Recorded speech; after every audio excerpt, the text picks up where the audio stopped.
This week on the podcast, the one and only HAAi. They were like, don't be worried if the club's not completely full. It's not about that for us. That I don't think I've ever heard that before. What was it like when you got that email through of, do you want to do a DJ Kicks? I guess, as the years kind of sail by, your capacity to overwork yourself takes a bit of a toll. I think it's rare for people to get to love their jobs as much as they do. Okay, people. One amazing thing I absolutely love about the Songstats mobile app is you get instant push notifications for absolutely everything. Playlist ad, chart entries, radio spins. Even when a DJ drops your track, you pretty much get told about it straight away. And now they've built a really cool part where you can instantly share it to Instagram with custom artwork right from the app. It's the easiest way to kind of build hype around a record. I've used it multiple times. I just love also waking up in the morning and seeing all of the playlist ads, all the support you've had. Is kind of addicting. And it gives me a sense of we're progressing forward in my career, which I think we all need in this day and age. So don't forget, Clarke, code word, 10% life off any subscription you want, or just hit the link in the description. Peace. And we are live. What's cooking? How you doing? These are always weird, right? Because we've just spoken beforehand and it's like, hey, how's it going? Blah, blah. And then you got to kind of do the fake, hey, how's it going again? And I just don't like it. So we don't need to do that. That's all good. I mean, yeah. I am good though to refill you in. Had an excellent weekend, which made me a little late this morning. So good. Sorry that we're doing this early. Like, do you know what? It's like I have such a big, just everything's kind of so every hour is kind of accounted for at the minute. So it's kind of for the best. Hit the ground running. How do you plan your daily schedule? It's part planned by me, part planned by my management. I think they have like with like studio staff and all the rest of it. I've learned recently that I have to be more mindful of like my like weekend schedule and travel schedule, like especially in summer, I think. But they've been really helpful in sort of navigating how my weeks are, which is good. Just because I've got like loads of like album press and stuff being, sometimes when it's like someone sees a gap in the calendar and they're like, oh, we'll put it there. Yeah. I'm like, what about food? It's so true though, isn't it? Because it's like, I think when you're touring on weekends as well, and also midweek during the summer, it's like, how do you also do life? Because I think it's very easy to forget about like the day. Like, I don't know about you, but for me, it's like, I have to go to the gym every day. I have to cook every day. I have to do those things that kind of just keep me sane. I have to go see my family. And it's really hard to kind of keep up on that, especially when writing albums, when writing records, releasing shit. It's just constant. Yeah, and you're trying to do everything to like, the best of your ability. And then it's such a weird one. I think there was probably about 5 years ago, I was like, I'm not saying that there was like a dramatic like fall off the cliff moment, but there probably about 5 years ago, there was just like, I was like, come at me.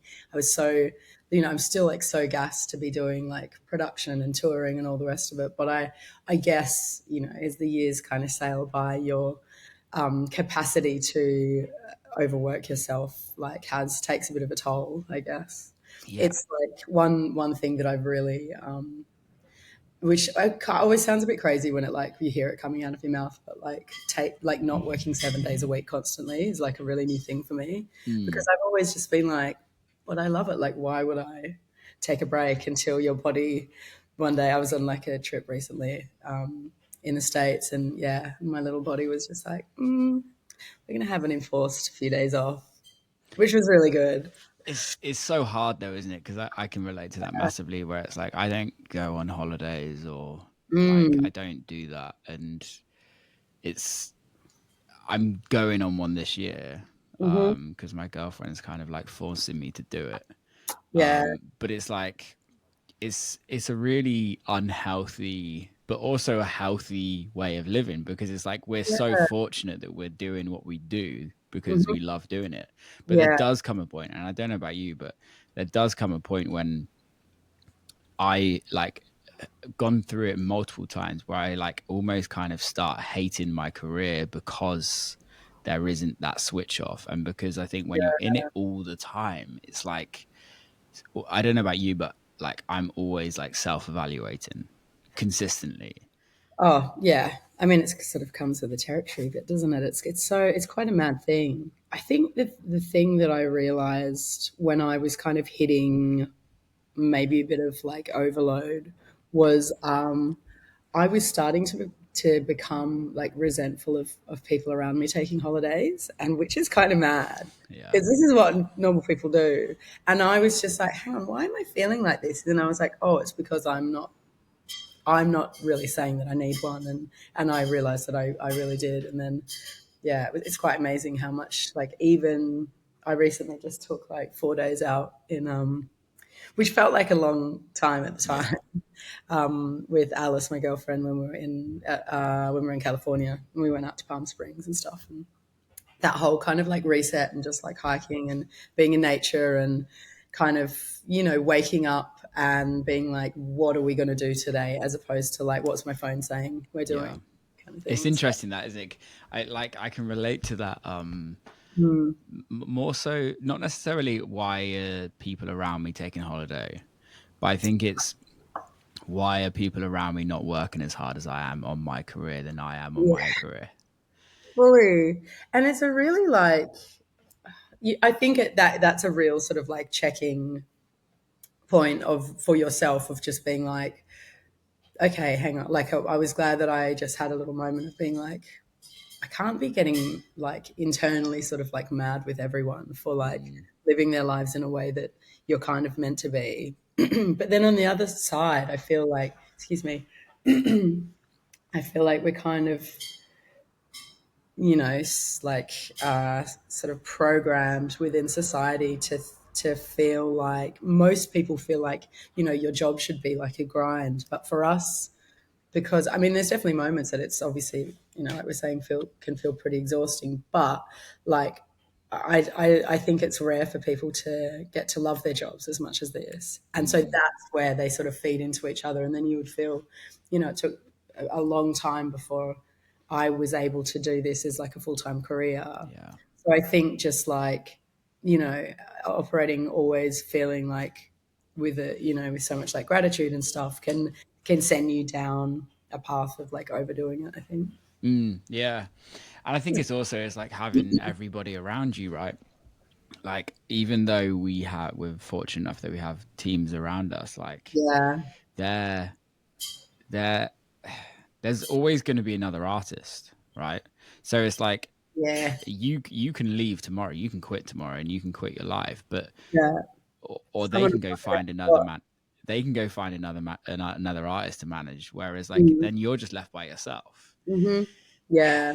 And is that mental It's mad. playground just goes Mm, round and round in your head and yeah.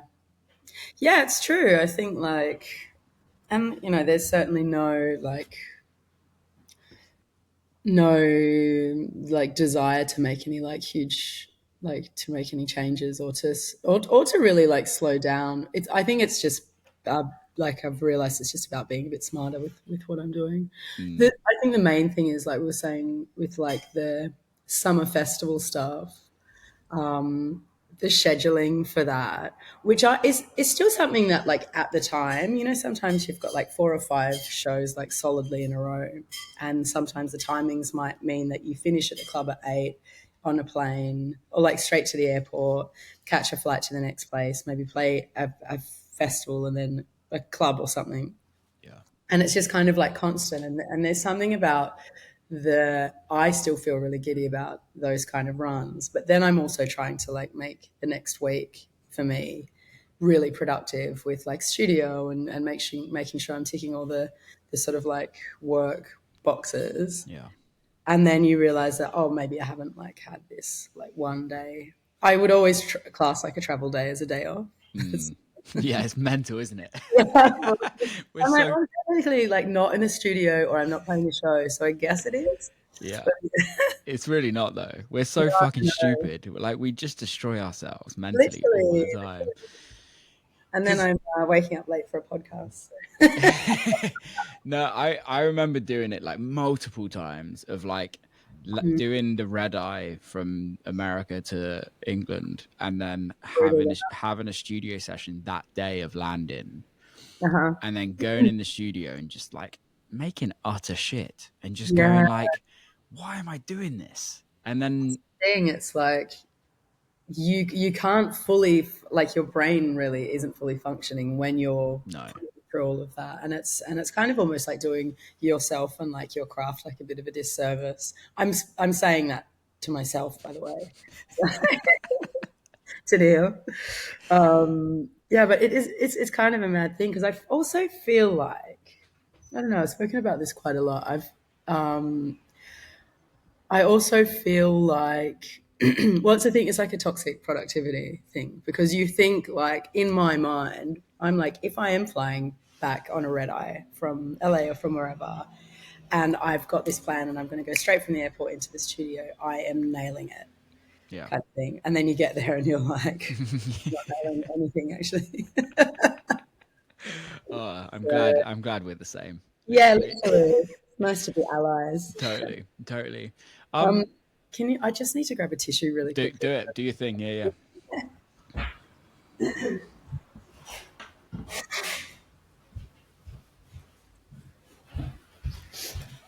The back.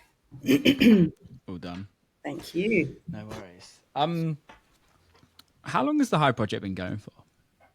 Good question. I think around 10 years. Mm, So in the grand scheme of things, not crazy long, still pretty but fresh.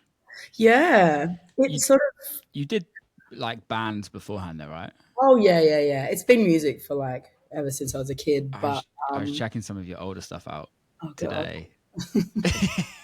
I'm always like, oh, don't.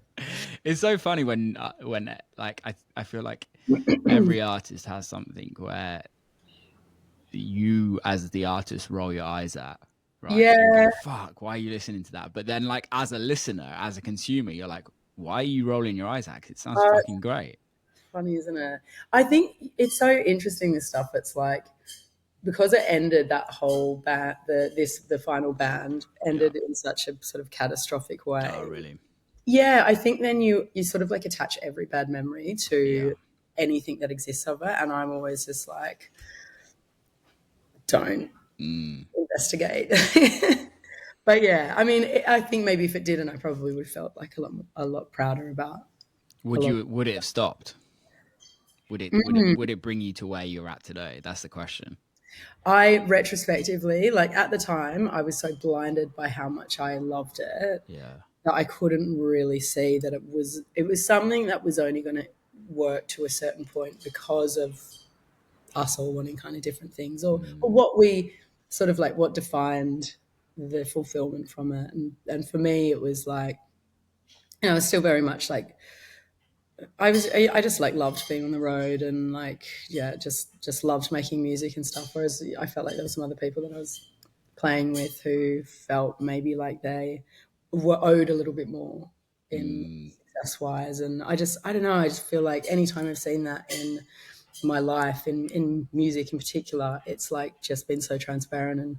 And I think when you have different different desires for the project, that I just feel like retrospectively it like never would have panned out. Is And I was mad because I was like devastated when it ended yeah. and thinking like, well, this can't be it. Like, but yeah, and then the sort of high moniker sort of came out of a need for me to still be kind of involved in stuff musically while I was like working my bar jobs, which I had been all along. But yeah, it just kind of allowed me to play records and still be feeling like I was sort of connected to music without being in bands. So Is there a level of kind of self power of being by yourself now, like from absolutely, bands? Is yeah, there a difference in dynamics? Oh, completely. I think I I've done like a lot of therapy about this as well, because at the time I think it was just, in the nature of like wanting to be really good and trying really hard at something. And I played guitar and was a singer, and in this band, it was like a shoegaze band, which you heard. Um, and uh, yeah, I think I sort of tied a lot of like anxiety into like, never feeling like good enough, or and it really drove, and maybe just the environment that I was kind of in as well really like drove my confidence like so low, which is stuff that still like comes up from time to time. But I think it's, yeah, I feel so lucky that this has that people from the off were like really kind of interested in what I was doing. And it's so bizarre, like, kind of, you just get little sort of some switchy signs that you're kind of like on the right path or whatever. And yeah, and What it's were those it's first signs? it was just people were really like even just like the name, which came from it, like one of my favorite like psych bands from the Yeah. 70s. It was like a name of one of their tracks, and like, but yeah, it was something that really pricked people's ears up, even when I was at like Ridley Road. And like, so that was, I was just like, oh, it's quite, I don't know, it's almost as soon as I sort of made that my artist name, things started to like just change a little bit. And I was like, oh, Mm. that's really interesting. And then I don't know, there's other things like, you go through life and you're like, I really want to be like a really sick guitar player or whatever. And I tried so hard, and I think I was like good enough, but I don't think I was like sort of naturally, and there's people that could just pick up a guitar and just be like, right. Yeah, yeah. Whereas I found like selecting and mixing records and that whole kind of engagement with people, something that just happened really, something that did happen really naturally for me. And I think that there's something to do with like when you're more sort of like transferring like your own little bits of knowledge onto people who you want to like it as well. Yeah. And that whole thing like all became like such a joy, and was such like felt such a weight lifted after years and decades of like being like, oh, am I like nailing this kind of thing? Just So like not feeling fully comfortable in yourself whilst yeah, performing, yeah, almost kind of it, like almost like imposter syndrome to a certain extent. yeah. I Do mean, you I still get still, that now? yeah, absolutely. Yeah. Interestingly, like more kind of like recently than I think I was just, because everything just I think it's just like a phases of life stuff as well. You're in different environments. Also, I'm making a bit of a I wouldn't really say like a pivot, but like I'm introducing some old, like with the music that I'm making now. It's like I don't know, and when you're going back to doing something that's kind of like in your DNA, but it's like more vulnerable. Yeah. It's yeah. I probably have felt that more in like the last 6 months than ever. I was listening to a podcast the other day, and they were talking about being in the like state of imposter syndrome, and that Mm, like it's actually, unless you're in it, if you're not in it all the time, mhm. like being in it during parts of your year in your career is probably a healthy situation, because it means that you're pushing yourself to kind of limits where you don't feel comfortable. Yeah, Makes yeah, it, and I hadn't really thought about that until I heard that, and it kind of made complete sense, because it just means like you're not just staying still. absolutely. And I think there is an element to kind of like questioning what you're doing, which can be really helpful as well. And also because I think there's like it keeps you, yeah, like you say, it keeps you pushing yourself and Mm. being like, I want to be better. I want to be. It's not necessarily like about like comparing yourself, but just being like, I would love to be, this Yeah. good at something that you're doing. So. What are you comparing yourself to at this moment in time? Mm, not really. I wouldn't say I'm really doing that. It's more that I'm just like pushing myself to be able to, I want to be able to do, I guess there's two, I've sort of split my career into two different Yeah. areas. One of them is like I love DJing so much. I want to keep this as buoyant as possible, and I love the travel and the lifestyle and all the rest of it. But I want to be able to perform my music, my album music, like live with a choir and all of these things. And like one part of it is like that. Obviously, it takes like so much work to get that whole, a whole group of people really like ready for live stuff. And then the other side is like it's fucking expensive. So I feel like, you not work, but you're like traveling all year, and then, you have a wonderful like festival season. And then, that's kind of what will facilitate being able to do this thing. And so part of me is just like, you have this thing that almost you have like a bit of no choice with, you want to fulfill this creative thing that you want to do.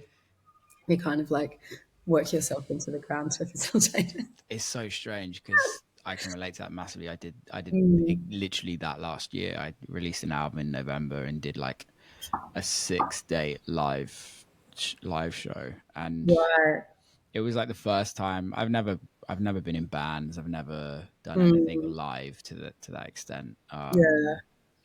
But like, just the sheer cost of it was like literally the whole of last year's income went into that, and then it's kind of a catch-22 as well, because it was my first album, and I think I set the expectations so high and expected everyone to just be like, wow, this is the best thing since sliced bread. And then when it doesn't do that, it's kind of like, whoa, like is it like anticlimax to like another level?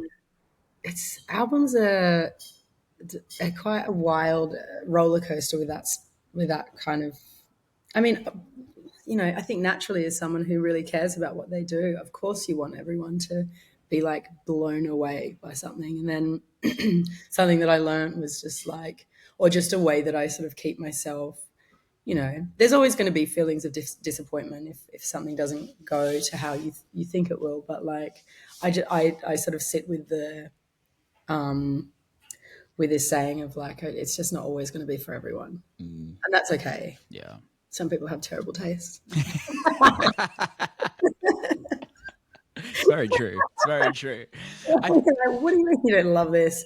But I think also there's that kind of level of like, our success is just, well, no, a part of our success, whether that's streaming numbers, whether however you kind of like measure your success, it's just so openly public for everyone to just see. It's like, which when things go, insanely well, is very cool. yeah. But for the majority of it, it's like, it's a way for, I guess people to see how much you should be paid for a show, where you should play, whether or not you're right for a lineup, all of these things, all of these metrics, like define so much else of what we do these days, which is, not to get too hung up on that, because in some ways it can be nice to be like, oh, interesting to see how much people are paying attention to stuff, but it can kind of drive you a bit mad too. Yeah, because I think there's also levels of like, let's say for instance, if we're talking streaming numbers, right, or social media likes or follows or whatever that is, I think there's a huge percentage that's just passive following, passive listening, that actually, are they truly 100% even into the project? Are they just listening because it's on in the background? And I think sometimes those numbers can like actually inflate, which actually then takes our expectation of the actual music that our actual fans are listening to, like it kind of devalues it slightly. When it's that, I guess that's the thing about like algorithms and all the rest of it these days. And it's something that I'm so fascinated by, but obviously like, it's sort of terrifying to exist with as well. Is like sort of how it all works. And do you ever go into it? Is it something that you actually like try and work out? Like how do you kind of deal with the marketing side of the business for you? I've got like a really great team of people that I work with who I've tried to sort of understand, like just purely out of like interest, like the analytics side of this stuff, Yeah. because you know I think also this comes with an awareness of being like not 18 to 20, not in this sort of like group of Yeah. yeah, so you're like, oh, this is just like really interesting to kind of know about, and then you sort of like scratch the surface a little bit, and I'm like, I'm gonna leave that. Otherwise it'll just like go and like infect your brain too much. So Yeah, I go in and out. I go through through moments in time where I'm like, fuck, I wish I was a TikTok star. yeah, fully. Well, that's the thing. It's like as soon as I start to learn more, I'm like, I don't really want to know this because it's like, you know, I feel like it sort of directly works against some people in some ways. I think so. Totally. I think there's just a level of like, although the industry tells us you have to be doing this and you have to be doing that, Mm, there's so many people that aren't doing it that are still having really successful careers. absolutely, and that, I mean that for me is like super promising. I also Yeah. feel like in like techno in particular, as much as there is this world of like stuff that is like these like super fast, super hard, hugely popular Yeah. currently. I feel like the consistency of like, and you know, I don't have a huge problem with that world existing. I Not at think all. like the more that people are buying tickets to shows, even if it's a Sound of Music that's not really for me, I'm like, this is our industry thriving. Mm. Um, but I think it's still really nice to see some sort of like some people still really sticking to their guns. And I actually I think about like Helen Houff a lot with, you know, she's never had a well, not like a lot, but you know, like, I think I've thought about and had conversations about like Now the real secrets are coming out. literally, yeah, you know, I think about every day. No, no, I've thought about quite a bit about like how interesting it is her rise and how she's stayed so you know, her sort of like people's interest in her. And Yeah. I guess maybe because there is quite a bit of intrigue as well in this person who's an amazing selector. She's amazing at mixing records. She makes great music. She's sort of, I feel like, is someone who's like quite sort of selective about what she does and who she Yeah. plays with, and which is all excellent, but she's never had social media and like, yeah, and has this kind of like thriving career. And I think, but also, you know, that I don't think could happen for everyone. No, not at all. Like look at Ricardo Villalobos, right? Like Yeah. shit like that. Like Fully. there's outliers, right? That just Absolutely. like something just doesn't make sense to the rest of the world, Mm. but it makes sense for them. Yeah, absolutely. There is a. I don't think I'm quite certain that he doesn't run it, but there is like an account. Is there? Yeah, yeah, but I think it's like run. Looks like it's run by like a pal of his or I something. don't Just think he has the capability to run a social media. Let's be honest. I don't think he's got interest in it. Exactly. Yeah, there's some. Exactly. I think I feel like there's someone in the like unless it is someone just like random, but it feels like there's someone on kind of like the inner Inner circle that's circle. just like, Yeah. do you know what? There, I think people need to see some of these moments that are happening, We and all need those I moments. love to see it. We all need to see those moments on social Literally, media. I'm like, I wake up and I'm like, what have you got for us?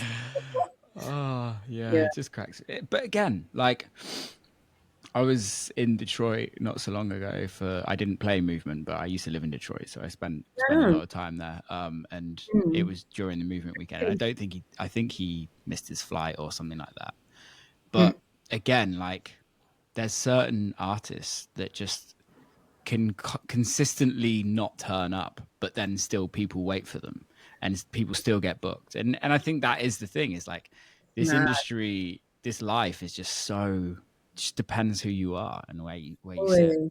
I think I've thought about this stuff a bit as well, and I've had conversations with friends who are also touring and stuff, and just being like, I remember once, and this is no shade against him, but I remember once there was a maybe a tiny bit of shade. Who knows? It's fine. You're allowed to. Like, oh, we're here now. I think it was like Meredith Festival in Australia, and there was a situation where I can't remember exactly what the reasons were for it. Not there should be any reason good enough, but DJ HAAi picked up a Bozak and threw it off the stage, basically. Yeah. And I was like, but now, and it became this kind of like legendary story about, and he doesn't decide whether or not that becomes legend. It's the people. And I was just like, could you imagine like the Blessed Madonna did that? Yeah. Or could you imagine if I did that, or if like someone else? And I was just like, I feel like certain, not saying that I fucking ever would, not saying that she ever would at all, but like, I just feel like, yeah, there's a certain, like you say, there's a certain level of like, also one person does something that's so destructive to a really like special piece of equipment as well. Because maybe they weren't super happy with something, and everyone's just like, that is so cool. It's so weird. And someone else will get fucking cancelled for it. So yeah. It's also weird. Like, I feel like sometimes it's almost like that legend story, right? Where at the time people are like, what the fuck are they doing? Like, why are you doing that? And I'm then, sure it's stressful at the time for the yeah. people in the festival and like. And then 10 years later, everyone's like, oh, what an absolute legend. I remember Scream did it. Really? I think it was in Ibiza, where I can't fully remember, but he literally just got the CDJs and just chucked them into the crowd. Oh my God. And you're like, okay. You're like, and someone is like, next week, let's book him. Yeah, it's crazy. What's going on? It's a wild world. But then again, you go back to all the rock star days, right? Like the shit they used to do. Connected to though, like. Pardon? That's what it's all connected to, though. I think the existence of this kind of like rock star thing, which is sort of, yeah, which is interesting. But yeah, some of the shit that used to happen back in the 60s and 70s and beyond. I'm sure in the early DJ days as well, like before social media, like before people could be checked. Yeah. But also I think, when you boil it down outside of the like visibility sort of like idolized rather, like rock star thing, there's like it's one of the few jobs you can do where you can get absolutely wasted. And so I think that maybe like judgment, like I can't imagine there'd be many legendary cases of someone who's working in IT, like throwing their computer across the room and everyone being, that was fucking sick. We need to give them a wage rise. Literally, and it's just like in the paper, in their sort of like newsletter, like every month being like, hey, remember when the Dell went flying through the office? It is a wild world that we live in. Yeah, fully. Human Eyes is coming out 10th of October. I think when this podcast comes out, it's actually 16th of September when this comes out. I know we'll be right in the thick of it then. You're in it. I'm loving the 3 records that have been out so far on it. 17 records for an album seems like a lot of number. That was terrible English. That was a good lot of number. Like, seems like a lot of records for an album. Yes. Why? It is. I mean, it's not. It's that some long tracks that have kind of been broken up into like intros and stuff. Okay. Yeah. So I would say like on like for actual like full length tracks, it's probably about like 12 or 13, nice. Which is still a lot, but I don't know. And there was 2 tracks that I really loved that we took off of it as well. And I think you have that's why having a label and a bunch of people that I work with that I really trust is like really helpful, because when you're making music, especially for an album, and you're so under the bonnet, and you're like, no, but they're all really special things, because you attach like you have the feelings when you made them. But realizing that there's only so far that you can push a listener. People don't want to listen to fucking 20 track album. Not And anymore. that's okay. Not anymore. No. Is it okay? Well, it's just kind of, do you know what it does? It like sets, I think I've never, like my last album, every Mm. track that I wrote ended up on the album. So I've never really Oh been, wow. yeah. And that was purely because I was like, why would I spend all this time like, you know, crafting or like building something and doing all the sound design if it's not going to be kind of good enough to exist on it. But Yeah. this is kind of the first time that I've had stuff that didn't make a project. That's really, I've never heard someone do Yeah. that before. That's really interesting because I think Mm, like on my first album, I think I wrote like 50 records and yeah. then chose the like my top 10. And then Yeah. like you have the like disagreements with the team. Not Yeah. not negative disagreements, just disagreements that they're like, well, we really think this record should go on. And then I'm like, well, okay, let's compromise. Here's a couple more records. Yeah. Um, I mean, I'm always so impressed by this from mm, people. I don't have, and actually, this is one of the things that when John Hopkins and I became, first became like really, really good friends, and we were talking about like, I remember I just messaged him one day, and I was like, "Oh, I'm going to play this festival. Do you have anything like knocking about the hard drives kind of thing?" And he was like, "Oh." He's like, I wish I could say I do, but like it genuinely takes like 3 or 4 months for me to like complete a one track. He might have wow. several going on at the time, but Yeah. like, and I was like, oh, that's kind of interesting. No, I wouldn't say it takes me that long, but like you know the he was basically saying the same thing. Like everything that he works on becomes something like it Mm, is designed to be released, and so but then I've got friends who are like, yeah, another pal, Dan, who like I think made like 100 records for one of yeah. his albums, and I just think like whether or not they're all fully formed like tracks, but I just like think that is just mad. I was Mm. always a little bit envious of it, actually, that I didn't like have this kind of abundance of stuff kicking about that I could just be like, oh, we can just like release this project, like No, I'm kind of jealous of you where you sit because I think there's like a I don't know how the process like does it take you long? Like is it a longer process to finish those records or is it still Mm, different. It's yeah. different every time. Like I can work on something and sometimes it's about like if you have a deadline for something. Like I'm working on a remix at the minute, which I haven't done any remixes for a bit just because of the album. Um, and I was like, you can cut. Oh, you have. It's halfway there when you get the stems, Mm, kind of thing, and it's just about like getting an idea and then just kind of springboarding off of it. But I can like, work obsessively on something for like 4 days nonstop, even on the road. yeah. Be like, you're in the queue at the airport, still tip Yeah. tapping away. For me, it's like I love like I'm equally as happy just working on my laptop on the plane as I am in my studio with Yeah. hardware. Interesting. Yeah, it's such a I kind of like the challenges of both, I guess. Yeah. But yeah, you can be like completely and utterly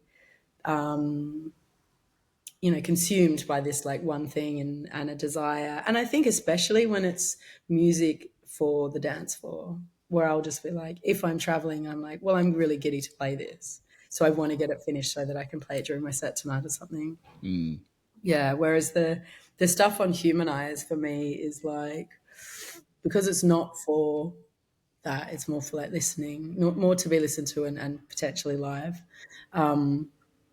It's yeah, it's like I guess I did spend a lot longer, and I think because I worked with like two choirs and there were so many other elements that I brought into it, and not to like forget the I guess the vulnerability that comes along with doing something where you're like singing on, and yeah. I guess the thing that holds some of the thing that held a lot of this up was a bit of like uncertainty, like along the way, being like, is this really what I want to be doing? Even though I knew in my gut that I did, or is this really what I should be doing? Kind of thing. So, It's a really strange I don't know about you, but for me it was a really strange process of mm, because I've always been DJ first. Like Mhm. I've always written records.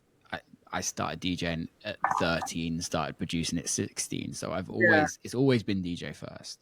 Mm. And when I did I've always written records that aren't DJ friendly records, but I never released them. It was always like DJ friendly records get released. And then the Yeah. album came around and it was like, well, none of these are DJ friendly. Like I can play some of them, but Yeah. maybe out of 13 records, I can play 3 of them. Yeah.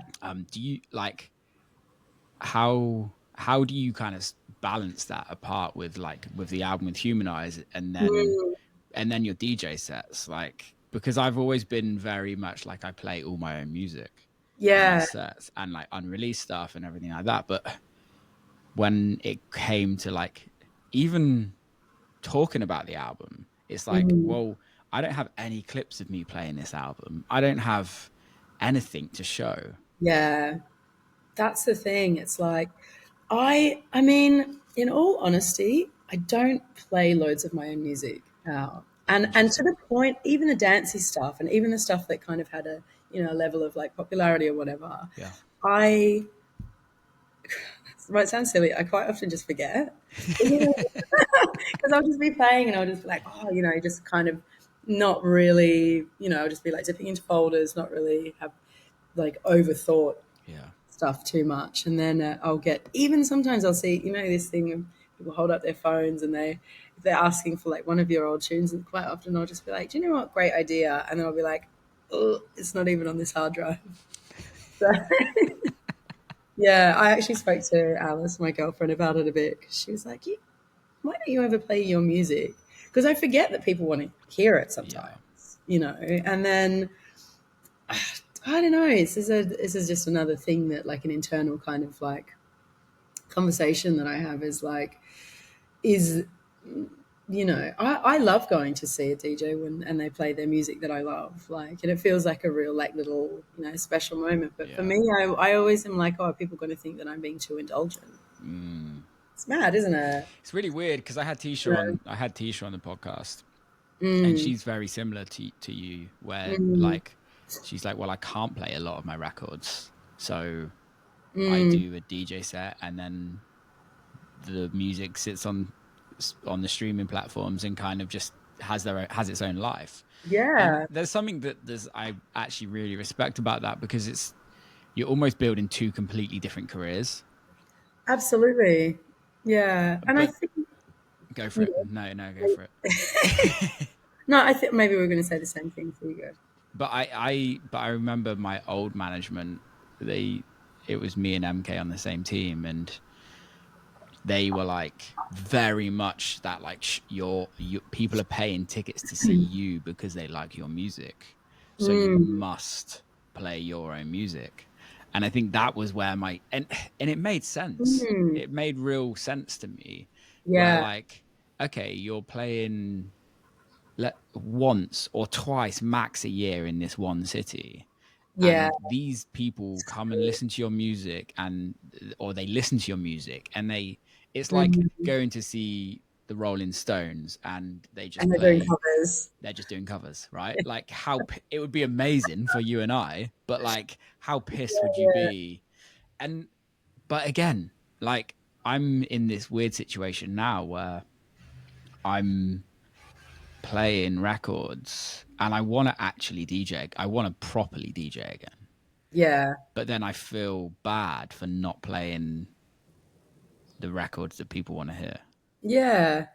It's like, I mean, part of, I guess it also depends on like how you came up as an artist or like where you're like, you know, because I guess for me, maybe I'm kind of like having a bit of a realization right now.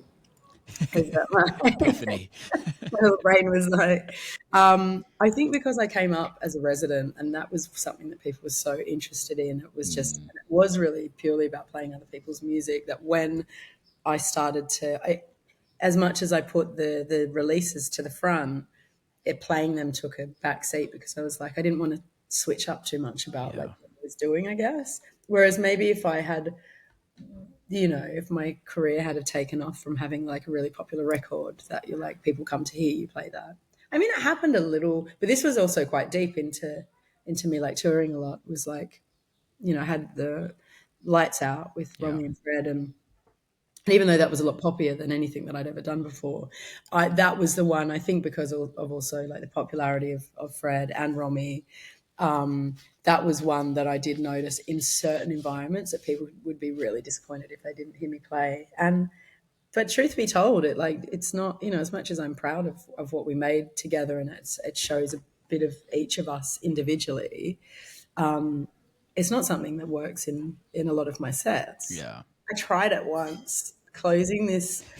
Oh my god, it was such a bummer. Also, when you have something that is so like, I think it was like about 12,000 people in this like street party in Athens, and I had like such a great set. They gave me the closing set, and it was really cool, and I was just like, people, because I knew that also it was a really big opportunity. I didn't have that many people that knew who I was there, Yeah. but there was probably enough. And I was like, well, if they're going to know one song, it's going to be the That one. Lights Out, yeah. And I just kind of noticed like how because I played like a sort of a more like techno-y Yeah. kind of set. So I think when you play something that's maybe heads towards being more commercially exciting for people, yeah, it just was a bit like, I just felt like some people are like, what are you doing? I was like, what a way to end. Yeah, because I was listening to your DJ kicks this morning. Yeah, I'm a huge fan of DJ kicks, as pretty much most DJs, yeah, like real proper DJs, I think are. yeah. And yeah, I generally wasn't surprised at the selection on there, but it completely makes sense of what you're saying about how you Yeah, DJ. yeah. What was it like when you got that email through of like, K7, do you want to do a DJ kicks? I was like, I think I cried. Yeah. There's these things that happen in your life that you're like, well, you wish for them to happen, basically. And you go, I was very excited by everything that was going on for me at the time. I mean, it was the same with like the Essential Mix. And there's all these things that you go, like, in my mind, I was like, it's something that I'm sure will happen eventually, but like, I wonder when or even if kind of thing. And then, yeah, I had one of my managers, Oliver, called me up and he's like, K7 have reached out. And I was just like, yes. Yeah. And then I think also because it's such a special thing to get to do, where you can, especially having like, all of us have such different histories musically. So it was a way to bring all of that into like one kind of space and say like, how do we piece this together in something that makes sense to people? It was such a cool thing to get to do. It was also like super interesting to work on something that's essentially an album, Yeah. but like not fully yours. It's kind of mad. Yeah, because you're like you are doing a DJ set, but you're almost piecing together a load of other records that aren't Yeah. your records, that have to kind of work in a consciousness of that it just works together, which is a DJ set, right? But realistically, a DJ set, That exists forever on vinyl. yeah, forever. And also, it's like, I think sometimes, which is why I personally don't put many DJ sets out, is because you almost have to be in the room to understand it. Like my DJ sets go all over the shop. Yeah. Whereas like when you listen to that in your car, you're like, what the fuck's going on here? Yeah. Like, that doesn't make sense. But when you're in the room, it makes complete sense. Totally. I always love when you listen to old, like, wow, where was I? I think I was in Toronto recently. I got picked up from the airport, and the guy who picked me up was playing an old Richie Hawtin live set, Yeah. or like set from like, I think like late 90s or early 2000s or something. And there was something about what, like, I love like an ambient mic on live sets, and just hearing like, just every now and then hearing a bit of that sort of like rumble of a crowd when he'd bring like a new track in, or some fresh hi-hats or something. Yeah. And I think that to me is like, I feel like that really helps to like glue stuff together because you get a bit of that energy. Yeah. I felt like I just remember like listening to that mix.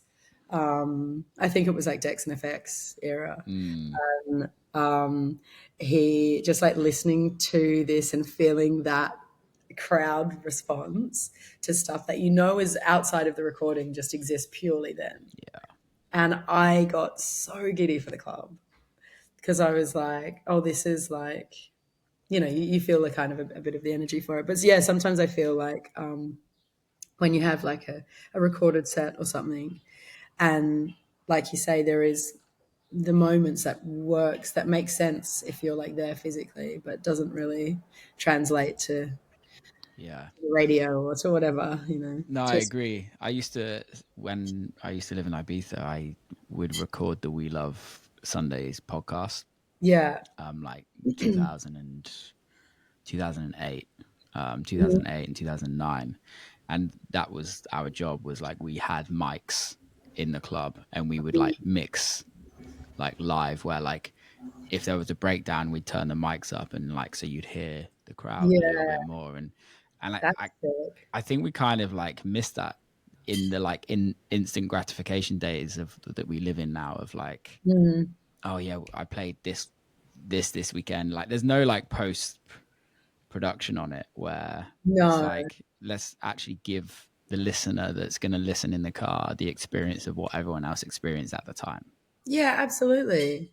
Well, and I think because there's so much a lot of the sort of like follow up from like, especially from really great gigs or any gig, is very much just like these sort of snapshots of like really big moments Yeah. in the show that people want to see and they get very excited online about. But like, yeah, I think those kind of like there's always kind of like more intimate moments that you go like or a point in a track that wasn't necessarily like a breakdown or anything like that that people just were like really vibing to. That doesn't really translate Never. sonically. No, never. Especially if the breakdown's like 4 minutes long, and you're Literally, just like, yeah.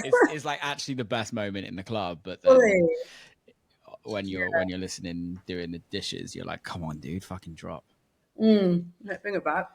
That's Um, the thing I felt like at the Robert Johnson birthday at the weekend, there was something, and I think playing any club closing, especially when you're starting at like 5 a.m. or something, is yeah, it always comes with its own set of payoffs and own set of challenges. And one of the things that I enjoyed so much about that set was the moments where things start to naturally thin yeah, as it gets towards the end. And but just seeing how much it's almost like you can see everyone move kind of like individually when there's like space in between them.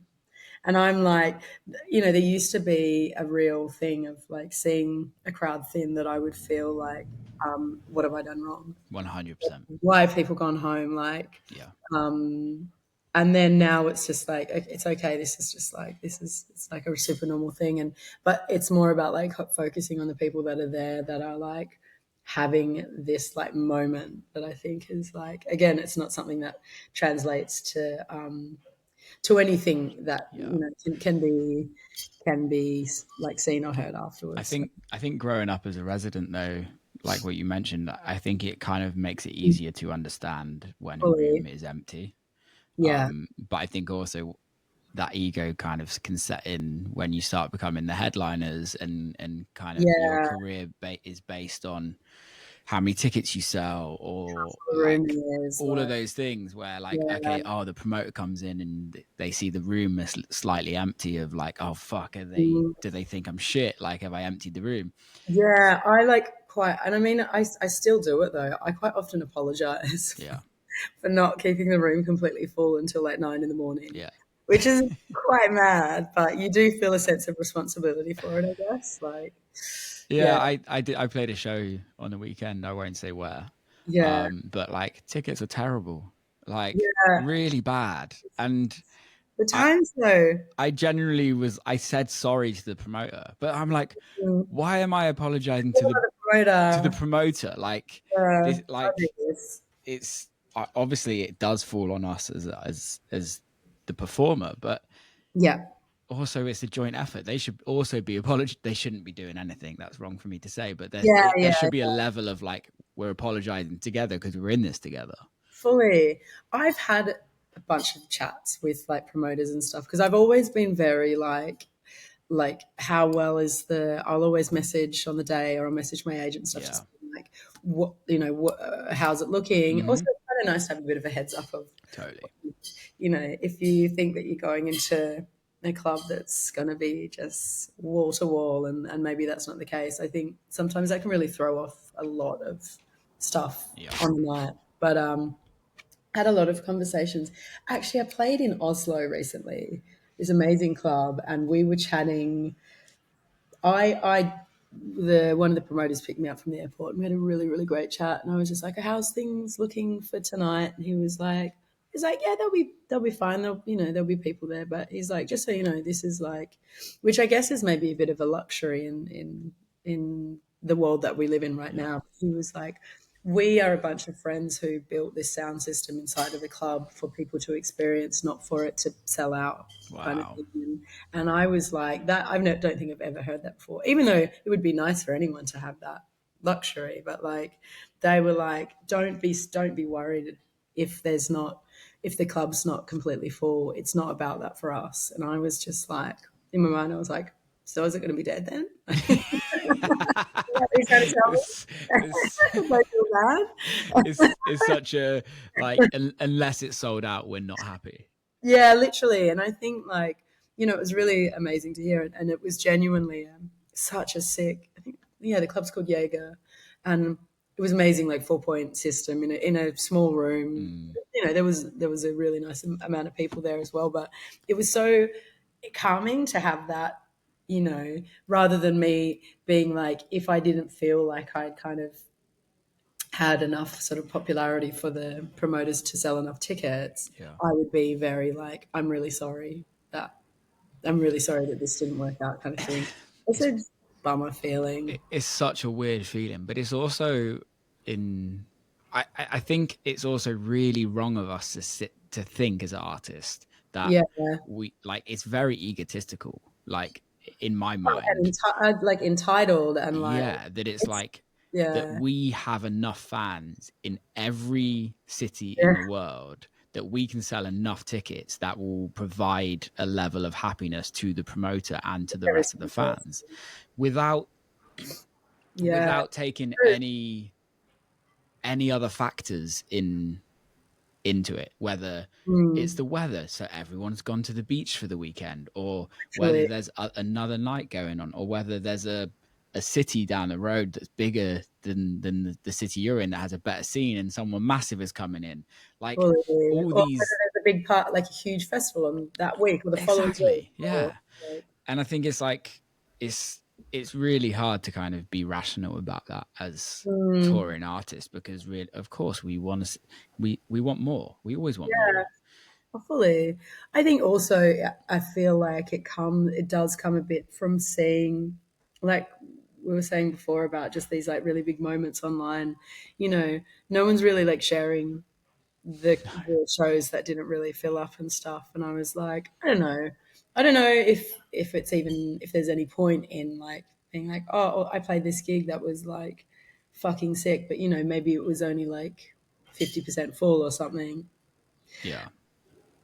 Do people want to see that? Is that like, Yeah, it's really weird because I've just had some videos sent in from a show that I played, and like it was a massive fucking field, like the world, like a huge field, but yeah, it wasn't full, if you know yeah, what I mean. And then you're like, well, actually, there is a lot of people here, but because the field's so fucking big fully, that you're just like, but then you see videos of like later on that night and it's like packed, and you're like, well, I failed. yeah. I had this very recently as well, and I was like super. It was like the end of a like very intense like run of shows that I was like I had such a great time, and then the final one I was like, this is going to be fucking sick. It's like Yeah. huge, yeah. Again, like a huge like field, amazing sound system. I knew it was going to be lineup was great, but the time that it was like the closing kind of party for like huge festival, and there was only 4 people playing on one stage, Yeah. and my set time was second. Mm. And it just so happened that it was like, fuck, it was so hot that day. There was so, and you know, the festival had gone the night before until like 5 or 6 in the morning, and people are like very much licking their wounds, and you know, it's just one of those things that sometimes it's like the time that you play. It would have been pretty rich for me to expect it for me to have expected for that to be like full. But in my mind beforehand, I was like, I hadn't really considered that it wouldn't. Of Because I course. just thought about the you know, what the festival was and all of these other factors, and then I got there and I was like, on the ground actually. So I'm gonna have a little look through my hard drive and see Oh, I love it. how we can ease people into the party. Yeah, it's so rough out there. You know, Jesus when you have Christ. that little look out, you're like, ugh. Yeah, my agent was there the other day when I was in the similar situation, and I was like, I hadn't seen it, and I was like, how was it? He was like, yeah, it's good. People are there, and I'm like, I could read his body. God, I could read his body language. I'm like, oh, I'm in for a shock. yeah. There's always this like little thing that people say is like, you know, people are starting to move, Yeah. and I'm like, is that not the point? It's that body language as well, where they're looking at you knowing they're like completely lying to you, but just trying to make you feel good. Not trying to absolutely like crush you before you go on. Oh, well, I'm glad we all feel the same.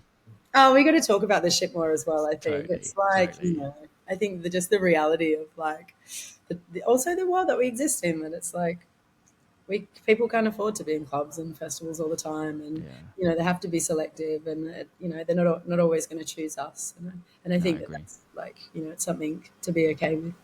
I agree. And on that note, let's wrap this motherfucker up. We've just done an hour. Wicked. I can't wait for your album. I really can't wait for your album. I can't wait for it to get out there. I've been a huge fan for a long time. That's so like so I like genuinely love your music, and it's likewise. And it's really nice to kind of hear what you're coming out with. So sick. Thank you so much. I'm excited for the next, you know, couple singles to come out, and then just to kind of show people what we've made. Basically, it's such a collaborative project, so I feel like it's, you know, it's so much, you can sort of stand even taller, I think, when you're like, I'm doing this but with this whole bunch of people who I'm like really proud to have worked with, and so I'm very excited. Sweet, can't wait. Thanks so much, mate. Thank you. Appreciate it. Lots of love. Stay on, mate, stay on. And that's a wrap. Big love to HAAi for coming on. I really love that conversation. Hope you did. If you are still listening now, get involved in the WhatsApp group. Please share it. Please send this podcast to everybody. Let's make it massive. Thank you so much for listening. Till next time.